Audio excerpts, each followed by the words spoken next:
Bonjour à tous. Le défi d'aujourd'hui est énergétique, celui de demain sera architectural. C'est cet esprit d'anticipation qui est à la base de l'innovation. Le face-à-face vous propose aujourd'hui un bond dans le futur. Quel sera l'habitat urbain de la capitale française dans 35 ans? C'est un architecte belge qui l'a imaginé, mandaté par la mairie de Paris.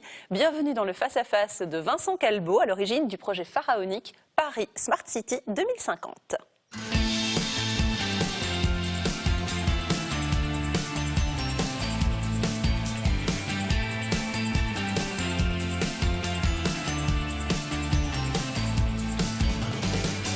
Bonjour Vincent Calbeau. Bonjour. Merci d'avoir accepté l'invitation du face-à-face. Alors quel projet de dingue, quoi, ils n'ont pas d'architecte à Paris, ils ont été obligés d'engager un Belge? Je pense qu'ils ont des architectes, mais il manque peut-être un peu de fantaisie. Ils sont peut-être légèrement conservateurs pour complètement réenchanter l'avenir. Il manque ce surréalisme à la belge dont on parle souvent? Oui, c'est peut-être ce fameux surréalisme qui est venu mélanger finalement l'esprit artistique latin avec l'esprit technicien des anglo-saxons qui fait de nous à l'étranger des figures de proue de l'innovation. Alors, je vais chaque fois dire en 2 mots parce que j'ai plein de questions à vous poser. Quel est ce projet Paris 2050 et puis surtout comment est-il né? Il fallait plus qu'un grain de folie à mon sens. À la base, c'est une volonté politique de la maire de Paris, Anne Hidalgo, qui nous a sélectionnés pour développer un plan d'urbanisme à long terme, en disant que si on demande aux architectes, aux urbanistes d'imaginer une ville durable, une ville soutenable, une ville qui puisse assurer la transition énergétique, il fallait avoir une vision, il fallait avoir un cap. Et donc, nous, on a étudié comment on pouvait venir densifier la ville de Paris pour répondre à la crise chronique de logement qu'elle connaît depuis maintenant 3 décennies et savoir comment on allait construire finalement une ville post-carbone, une ville post-fossile, une ville post-nucléaire, une ville même post-insecticide. Oui, et donc vous voulez transformer quelque part la capitale française en capitale-ville intelligente qui génère les énergies non seulement dont elle a besoin, mais voire pour certains endroits des énergies supplémentaires pour pouvoir les injecter ailleurs, c'est ça? Oui, c'est exactement cela, c'est le concept de la solidarité énergétique. La solidarité énergétique, alors ça franchement, c'est vous qui l'avez inventé ça. Oui, c'est nous qui l'avons inventé avec nos ingénieurs Cetec Bâtiment. Le concept, c'est de dire que nous vivons la 3e grande révolution industrielle, où par la conjonction des énergies renouvelables et des technologies de l'information et de la communication, on peut construire des bâtiments qui produisent plus d'énergie qu'ils n'en consomment. Donc, par exemple... Aujourd'hui, ça semble incroyable ce que vous dites. Non, c'est réalisable à partir des technologies qui existent, qui sont commercialisées. En fait, on ne le fait pas parce que peut-être qu'on manque un peu d'audace et on manque un peu de transdisciplinarité. Et donc, par exemple, ce bâtiment, il produit plus d'énergie qu'il en consomme et donc il peut redistribuer son énergie, par exemple, à tous les bâtiments qui seraient autour de la rue de Rivoli ou à Bruxelles pour éclairer la Grand Place en toute autonomie. Et donc, finalement, on arrive ainsi véritablement à construire une ville qui est sobre en carbone, comme le recommande la COP21. Alors justement, on va parler de ces différents quartiers. Dans un premier temps, vous avez dû choisir les sites, puisqu'il y a une petite dizaine, pas tout à fait de sites qui ont été imaginés par vous. Comment choisir ces sites, quoi? Vous avez fait des croquis, c'est ça? Tout a commencé effectivement par une série de croquis et on a travaillé en collaboration avec les services de l'écologie urbaine de la mairie de Paris pour finalement choisir différents sites qui retracent l'histoire de Paris sur plus de 3 siècles, c'est-à-dire des bâtiments historiques comme la rue de Rivoli, des bâtiments du début du XXe siècle comme les fameux HBM, les habitats bon marché, qui étaient finalement les ancêtres des HLM. Oui. Après, l'architecture moderne comme la tour Montparnasse ou les tours du 13e arrondissement. Et finalement, ces territoires un peu oubliés par l'urbanisme contemporain, comme les fourches de rails et de quais qui rentrent dans la gare du Nord quand on vient de Bruxelles. Alors l'idée, c'était de faire en sorte que pour les 35 prochaines années, dans les 35 prochaines années, l'architecture contemporaine génère toute l'énergie dont l'architecture historique a besoin. C'est envisageable, ça? Oui, c'est envisageable. Par exemple, on nous a demandé de travailler sur la rue de Rivoli, qui est le symbole de l'architecture haussmannienne qui a été créée il y a 2 siècles. Et on est venu superposer à cette architecture des tours montagnes qui dressent leur bouclier photovoltaïque et thermique vers la course du soleil, vers les Tuileries à Paris, comme on le voit sur l'image. Et ces tours, en fait, génèrent toute l'énergie électrique et calorifique qui est redistribuée en temps réel dans les bâtiments existants. Et cela, comment ça se fait? Simplement grâce à une smart grid qui n'est rien d'autre, finalement, finalement qu'un Facebook de l'énergie, où au lieu d'échanger vos photos de famille et vos bons petits plats, vous échangez justement cette énergie que votre copropriété fournit. C'est exactement ça, c'est l'Internet de l'énergie qui permet finalement de proposer un nouveau modèle urbain qui soit en adéquation avec le respect de l'environnement et qui nous permet finalement d'avoir des modes de vie éco-responsables en allant bien au-delà que simplement éteindre la veilleuse de sa télévision ou manger un peu moins de viande. Et on pourrait parler aussi, parce que ça c'est très important, du phénomène d'îlot de chaleur. Là aussi, grâce à cette nouvelle architecture, vous pensez pouvoir, en tout cas, enrayer le phénomène et impacter le fameux réchauffement, les 2 degrés qu'on annonce là, notamment pour les grandes villes et pour Paris. Oui, c'est vraiment notre leitmotiv de dire qu'on va essayer de transformer la ville en un véritable écosystème mature, comme par exemple la forêt amazonienne, qui finalement est une ville construite par le végétal, qui utilise principalement la photosynthèse comme seule source d'énergie et qui fait en sorte de recycler tous ces déchets en ressources naturelles recyclées et recyclables à l'infini. Oui, enfin, c'est ce que vous dites à un moment donné, je trouvais ça intéressant dans votre ouvrage, c'est finalement seul l'homme émet des déchets qui ne sont pas recyclables. Oui. Dans la nature, il n'y a aucun autre organisme qui... C'est ce qui est complètement dingue finalement, c'est que nous sommes les Homo sapiens autoproclamés et nous sommes la seule espèce sur Terre à nous asphyxier dans nos propres habitats et à même ingérer nos propres déchets, par exemple en mangeant les poissons qui ont mangé les particules plastiques que l'on rejette dans les océans. Donc on essaye de renverser finalement la trousse à outils de l'architecture en revégétalisant la ville, pas simplement avec une nature cosmétique, mais véritablement avec une nature nourricière, où on propose même finalement aux Parisiens de devenir les cultivateurs de leur propre alimentation biologique. C'est le monde des bisounours chez vous. Je pense qu'il faut toujours, à minima, viser la Lune pour atterrir dans les étoiles. Et dans notre monde, on n'arrête pas de nous rabattre dans les journaux télévisés que nous sommes un carrefour de crise écologique, de crise politique, de crise économique. On a besoin de se transcender et on a besoin, avec le rêve, de se projeter loin dans le futur pour imaginer un monde meilleur.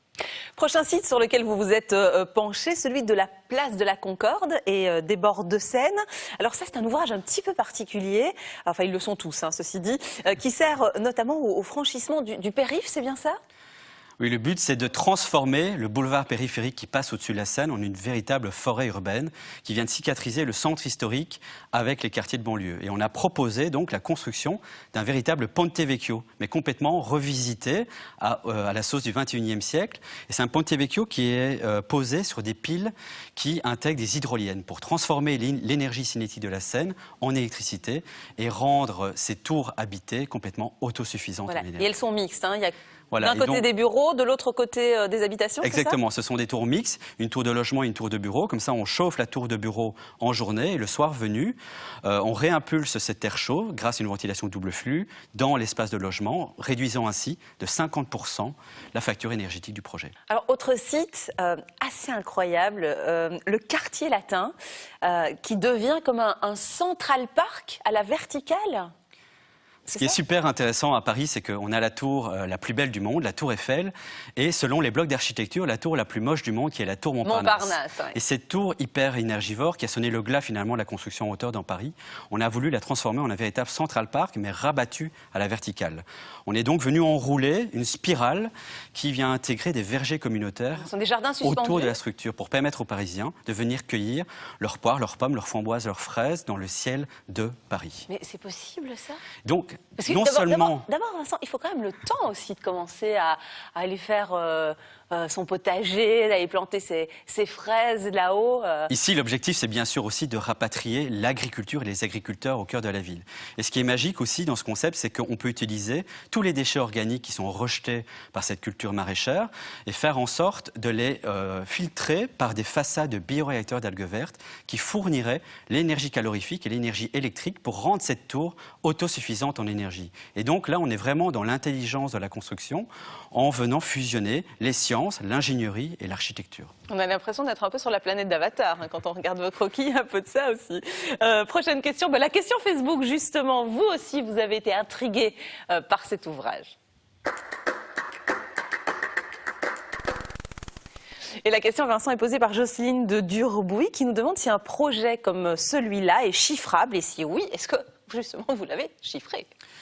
Donc un projet comme celui-là est forcément chiffrable. On a étudié avec des ingénieurs le budget. Et en fait, ce qu'on s'aperçoit, c'est qu'effectivement, ce type de projet coûte plus ou moins entre 20 et 30% plus cher qu'un projet classique qui est inerte, qui ne produit aucune énergie.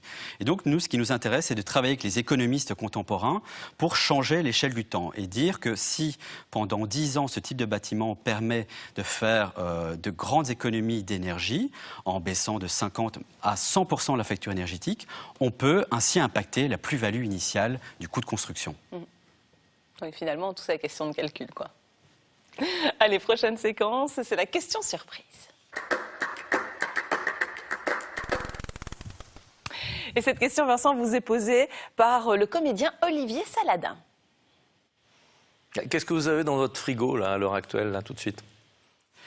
Qu'est-ce que j'ai dans mon frigo? J'ai toujours, en tout cas, pas mal de produits laitiers. Alors justement, les produits laitiers, mais évidemment la question, elle n'est pas posée au hasard et elle renvoie à cette idée d'être autonome, puisque dans votre ville, on génère ses propres besoins alimentaires. Ça veut dire qu'est-ce qu'on peut trouver dans son frigo à ce moment-là?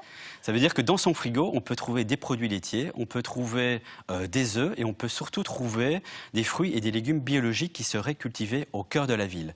Donc c'est l'un de nos thèmes fétiches sur lequel on travaille depuis 10 ans. Ça existe déjà hein, sur les toits de Paris. Voilà, ça existe déjà, mais nous, on est venu implémenter le concept en disant qu'on pourrait venir construire, par exemple, à chaque porte de Paris ou à chaque porte de Bruxelles, de véritables fermes verticales, c'est-à-dire des bâtiments qui viennent étager des champs d'agriculture, des vergers communautaires et des potagers suspendus pour demander aux agriculteurs de venir cultiver une production biologique au cœur des lieux de consommation et ainsi réinventer finalement les phénomènes d'importation et d'exportation des matières premières et véritablement avoir une empreinte carbone neutre. Donc vous allez faire revenir les agriculteurs dans Paris? Oui, dans le seul but finalement de réapprendre à savoir ce que l'on mange. Parce que pour le moment, la production est complètement désolidarisée de la consommation et tout le monde veut se réapproprier justement une alimentation saine qui nous permettra de vivre en bonne santé le plus longtemps possible. Alors, dernier site, la gare du Nord.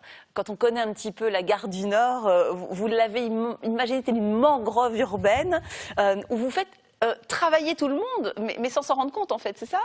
Oui, c'est ce qui est magique aussi dans certains projets, c'est que finalement à la gare du Nord, on n'avait pas beaucoup de vent, on n'avait pas beaucoup d'ensoleillement, on n'avait pas la Seine pour produire de l'énergie, mais on s'est rendu compte que la gare du Nord, c'était la 3e plus grande gare au monde en termes de trafic, avec plus de 750 000 voyageurs par jour qui empruntent les 32 quais de cette gare. Colossal. Et on s'est dit, tiens, pourquoi on ne viendrait pas recouvrir les quais et la grande halle de cette gare de dalles piezoélectriques? Donc ce sont des dalles de 50 cm sur 50 qui sont à sustentation magnétique. Et quand on marche dessus, elles génèrent l'énergie. Et là, on est véritablement passé du concept du bâtiment à celui du territoire à énergie positive. C'est-à-dire que la gare produirait toute l'énergie pour l'ensemble du 10e arrondissement. Et là, aujourd'hui, c'est possible. Cette technique est commercialisée. Là, tous les espoirs sont permis, visiblement. Effectivement. Allez, on termine avec la dernière question, c'est l'humeur de l'invité.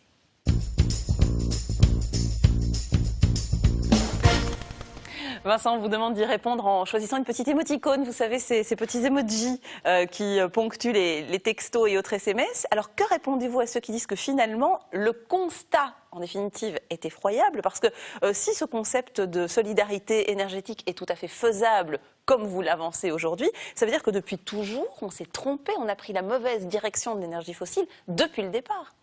C'est terrible comme constat. Ça vous inspire quoi? Vous êtes d'accord? Ça vous attriste? Donc je prendrais peut-être l'émoticône de l'optimisme, je pense celle en haut à droite, en disant oui, peut-être qu'on s'est trompé. Ça nous a permis quand même d'avoir un essor technologique formidable depuis un siècle, quand je vois la vie de mes grands-parents, tout ce qu'ils ont connu. Et aujourd'hui, effectivement, il faut recalculer le tir pour passer d'une société carbonée à une société post-carbone, post-fossile. Et aujourd'hui, on sait que c'est possible. Donc c'est quand même merveilleux, même si on n'arrête pas de nous dire et de nous enfermer dans ce constat anxiogène, que tout est possible et que pour cela, il faut peut-être avoir une volonté politique très forte. Il faut avoir des politiciens qui nous demandent de travailler en think tank, d'accélérer l'innovation, de réenchanter Paris et peut-être aussi un jour de réenchanter Bruxelles. Non mais vous aussi, lisez, vous allez apprendre plein de choses. Lisez cet ouvrage Paris Smart City 2050, signé par Vincent Calbeau et sorti aux éditions Michel Lafon. Merci beaucoup Vincent. Merci à vous. Ici on se quitte en faisant un selfie. Ça aussi c'est très tendance si vous permettez.